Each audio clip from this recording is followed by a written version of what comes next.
Assalamualaikum warahmatullahi wabarakatuh.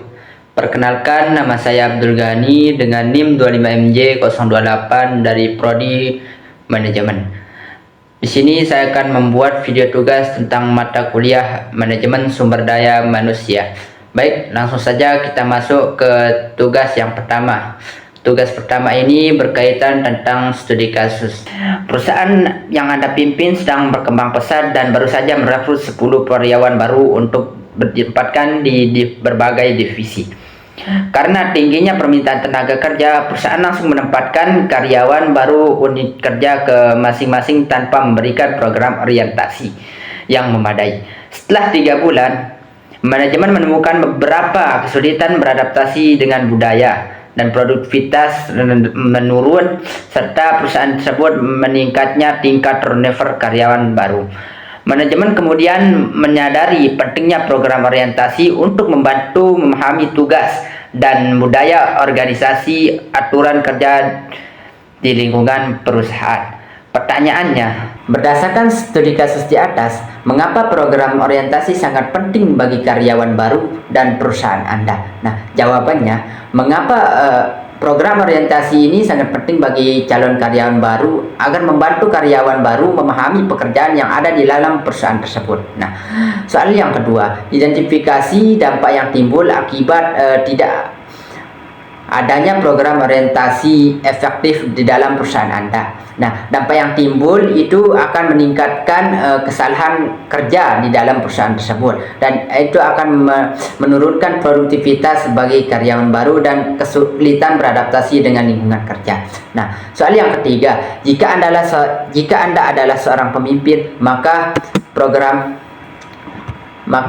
orientasi apa yang akan Anda rancang? Nah, jika saya seorang pemimpin, maka saya akan menetapkan yang pertama itu saya akan melakukan pengenalan perusahaan terhadap calon karyawan baru. Nah, yang kedua saya akan pengenalan budaya kerja terhadap karyawan baru. Nah, yang ketiga saya akan melakukan pelatihan terhadap calon karyawan baru. Tugas yang kedua. Di sini tugas ini berkaitan tentang penilaian terhadap karyawan baru. Nah, yang pertama itu nilai pegawai menurut skala. Nah, nama calon karyawan baru saya ini bernama Farid Hidayatullah di Departemen dari bagian staf promosi. Tanggal 15 Juni 2026. Nah, nama penilainya di sini saya sendiri Abdul Ghani sebagai direktur perusahaan. Nah, unsur yang kita akan nilai yaitu ada kebaikan, kejujuran, kedisiplinan, kerapian, kehadiran, dan adab atau sikap, kreativitas, serta komunikasi dan konsistensi. Yang kedua, penilaian menggunakan metode checklist. Nama calon karyawan saya ini Farid Hidayatullah, Departemen Staf Promosi, tanggal 22 Juni, dan nama penilai Abdul Ghani. Nah, yang uraiannya di sini membangun hubungan dengan baik kepada pelanggan, kita memberikan bobot sebesar 9,0, mencapai target penjualan dengan bobot 9,5, menunjukkan kreativitas saat promosi dengan bobot 6,8, disiplin dalam kehadiran kerja dengan bobot 5,9, menangani keluhan pelanggan dengan baik dengan bobot 9,6, dan komunikasi baik dengan pelanggan dengan bobot 8,9. Kemudian ada penilaian dengan metode critical intensive. Nah, nama calon karyawan baru saya Farid Hidayatullah, Departemen Staf Promosi, penilai Abdul Ghani. Nah, di sini kita nilai dari tanggal 22 Juni 2026. Pada tanggal 22 Juni ini dia melakukan perilaku positif. Dia berhasil memperoleh 5 pelanggan dalam 1 minggu. Kemudian tanggal 23 Juni 2026 dia mencapai target penjualan sebesar 10% yang ditetapkan. Kemudian yang ke tanggal 24 Juni 2026 menangani keluhan pelanggan dengan cepat dan sigap. Kemudian ada perilaku negatif yang dilakukan oleh karyawan baru saya. Tanggal 25 Juni dia terlambat mengirim laporan bulanan. Tanggal 26 Juni dia tidak menindaklanjutkan kepada pelanggan yang potensial. Kemudian pada tanggal 27 Juni dia memberikan informasi yang kurang lengkap kepada pelanggan. Baik, kita masuk ke tugas ketiga. Nah, tugas yang ketiga ini berkaitan tentang studi kasus. PT ABC merupakan perusahaan yang mengalami produktivitas dalam 1 tahun terakhirnya. Hasil evaluasi menunjukkan bahwa beberapa karyawan masih kurang menguasai teknologi digital atau teknologi kerja baru, kurang mampu beradaptasi terhadap sistem, serta memiliki kemampuan komunikasi kerjasama tim yang kurang optimal. Manajemen perusahaan kemudian melakukan analisis kebutuhan terhadap pengembangan karyawan perusahaan, berencana membuat program pelatihan, monitoring, dan melakukan evaluasi kinerja untuk meningkatkan kemampuan teknis, teoritis, konseptual kepada karyawan.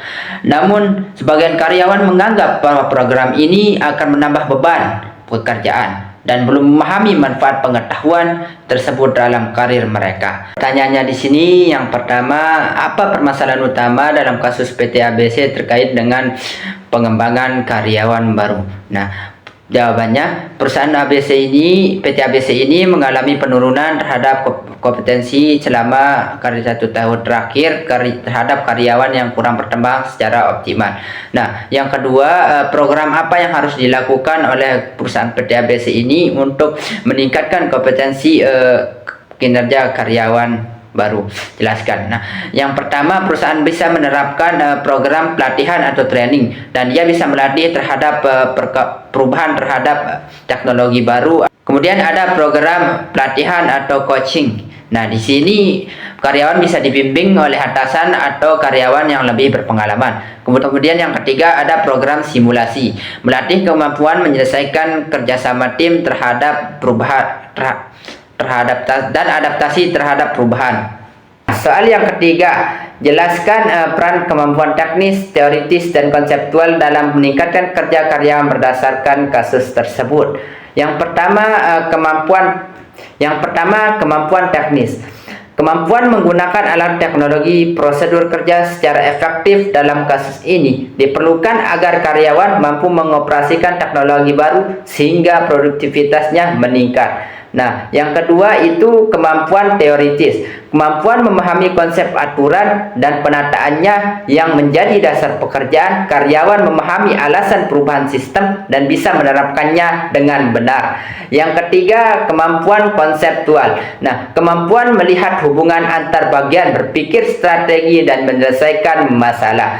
Nah, soal yang keempat kita akan membacakannya, yaitu menurut Anda bagaimana cara keberhasilan program pengembangan karyawan yang telah dilakukan oleh perusahaan? Kita bisa melihat dari peningkatan produktivitas kerjanya dan hasil evaluasi kerja dan kemampuan menggunakan teknologi terbaru. Baik, kita masuk ke soal yang keempat, soal kasus. PT ABC merupakan perusahaan manufaktur yang memproduksi peralatan rumah tangga dengan jumlah karyawan sebanyak 50 orang. Selama 3 tahun terakhir, perusahaan tidak pernah melakukan penyusunan gaji meskipun biaya hidup terus meningkat. Selain itu, perusahaan hanya memberikan bonus tahunan kepada karyawan bekerja di bagian pemasaran karena dianggap berkontribusi langsung terhadap peningkatan penjualan. Di sisi lain, karyawan di bagian produksi, administrasi, dan gudang merasa bahwa mereka memiliki peran penting dalam keberhasilan perusahaan. Mereka mulai mengeluhkan sistem kompensasi yang anggapnya tidak adil. Akibatnya, tingkat absensi meningkat, produktivitas menurun, dan beberapa karyawan mandiri untuk bekerja di perusahaan lain yang memiliki kompensasi yang lebih tinggi. Manajemen menyadari kondisi tersebut mengganggu keberlangsungan perusahaan. Evaluasi sistem kompensasi selama ini diterapkan. Pertanyaannya, yang pertama, identifikasi permasalahan kompensasi yang terjadi di PT ABC. Perusahaan PT ABC tidak melakukan penyusunan gaji selama 3 tahun terakhir, padahal biaya hidup terus meningkat. Soal yang kedua, jelaskan faktor-faktor yang menyebabkan karyawan merasa tidak puas terhadap sistem kompensasi di perusahaan. Faktor yang menyebabkan karyawan tidak puas yaitu tidak ada kenaikan gaji, dan ia tidak memberikan pemberian bonus yang tidak adil, dan kurangnya transparansi. Soal yang ketiga, analisis dampaknya kompensasi yang tidak adil terhadap produktivitas dan kinerja karyawan. Dampak sistem kompensasi yang tidak adil ini menyebabkan motivasi kerja karyawan itu menjadi menurun dan produktivitas karyawan juga ikut menurun dan absensi meningkat. Banyaknya karyawan berprestasi yang memilih mengundurkan diri. Soal yang keempat, jika Anda adalah manajer HR, strategi kompensasi apa yang akan Anda usulkan untuk mengatasi permasalahan tersebut? Nah, jika saya menjadi manajer HR, maka saya akan menerapkan menyesuaikan gaji secara berkala ke semua karyawan. Yang kedua, saya akan menyesuaikan bonus berdasarkan kinerja. Dan yang ketiga, semua karyawan menerapkan sistem penilaian dan transparan. Dan yang terakhir, saya akan memberikan penghargaan dan promosi. Nah, yang kelima, menurut Anda bagaimana perusahaan dapat menerapkan sistem kompensasi yang adil agar mempertahankan karyawan yang kinerjanya tinggi? Jawabannya, gaji sesuai dengan beban kinerja yang diterima karyawan. Nah, bonus yang diberikan kepada semua karyawan. Nah, melakukan evaluasi gaji secara lebih, dan kita akan menerapkan aturan transparansi dan adil. Baik, kita masuk ke soal yang kelima. Soal yang kelima ini berkaitan tentang studi kasus tentang kepemimpinan. Soalnya, pilihlah dari 3 gaya kepemimpinan di atas yang paling Anda sukai dan berikan alasannya. Nah, jawaban di sini saya memilih gaya kepemimpinan yang demokratif. Alasannya saya mengambil gaya kepemimpinan ini karena gaya pemimpinnya itu melibatkan semua orang dan orang bisa memberikan masukan atau kesempatan bagi karyawan bawah untuk menyampaikan keluhan apa yang bisa kita pertimbangkan. Soal yang kedua, pilihlah dari ketiga gaya kepemimpinan di atas yang menurut Anda yang tidak saya sukai. Gaya kepemimpinan yang saya tidak sukai itu yaitu adalah gaya kepemimpinan otoriter. Alasannya karena gaya kepemimpinan ini tidak melibatkan semua orang. Dia mau mengambil keputusannya diri sendiri. Soal yang kedua, dalam kondisi apa Anda terapkan masing-masing gaya kepemimpinan tersebut dalam kelompok organisasi Anda? Gaya kepemimpinan demokratis ini, gaya kepemimpinan ini diterapkan karena ini melibatkan semua orang. Nah, contohnya seperti seorang ketua KKP ingin mengadakan lomba 17-an. Nah, dia bisa melibatkan anggotanya untuk memberikan saran atau masukan terhadap kegiatan yang akan dia laksanakan atau akan dia realisasikan atau mengadakan. Karena gaya kepemimpinan ini melibatkan semua orang dan menghargai kontribusi. Selanjutnya, gaya otoriter. Gaya kepemimpinan ini bisa diterapkan jikalau berada di kondisi krisis. Contohnya, seorang manajer bisa memberikan tugas kepada karyawannya atau memberikan lembur tanpa memberi kesempatan bawahan tersebut membantah. Soal yang keenam berkaitan tentang soal studi kasus materi PHK. Sebuah perusahaan pariwisata mengalami penurunan jumlah wisatawan akibat krisis ekonomi global. Pendapatan perusahaan turun drastis sehingga manajemen mempertimbangkan 2 hal.